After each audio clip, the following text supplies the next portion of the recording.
Hello friends, আজ আবার চলে এসেছি আজকের ব্লগ নিয়ে। তো সকাল সকালে সমস্ত কাজ সেরে আমি মূল খাবারের জন্য কুমড়ো তরকারি বসিয়ে দিয়েছি। আর এদিকে আমার স্টুডেন্টরা সব পড়তে চলে এসছে। আমি বসিনি বলে ওরা কিন্তু নিজেদের মধ্যে গল্প করেই যাচ্ছে, এখন পড়ছে না। এদিকে শাশুড়ি মা 14 রকমের শাক তুলে এনেছে। তো এটা হচ্ছে পালং শাক, আর এটা হচ্ছে পুঁই শাক। তারপরে দেখাচ্ছি সেটা হচ্ছে লাল যে শাক বলে, লাল ডাঁড়ি সেটা। তারপর যেটা দেখাবো এটা হচ্ছে কলমি শাক। তারপরে এটা পাটের শাক। তারপর যেটা আমরা ছোটোবেলায় পোস্ত শাক বলেছিনি সেই শাকটা। আর এটা কী শাক আমি জানি না। তারপরে এটা কুমড়োর শাক, এটা সজনের শাক, এটা কী শাক জানি না। তারপরে এটা হচ্ছে শালিঞ্চি, আর এটা হচ্ছে দুধ কচু।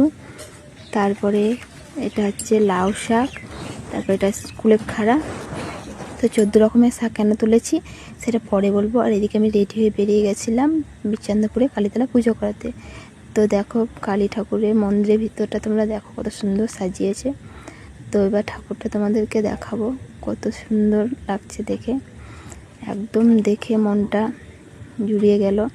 তো এখানে দেখো এদের দুজনের অবস্থা, এরা ভূতটাকে কি করছে দেখো, মুখে হাত দিচ্ছে, তারপর ওকে নাড়িয়ে কিন্তু দেখছে। এবার ওর হাত দুটো ধরে টানবে ওরা, দেখো এদের অবস্থা।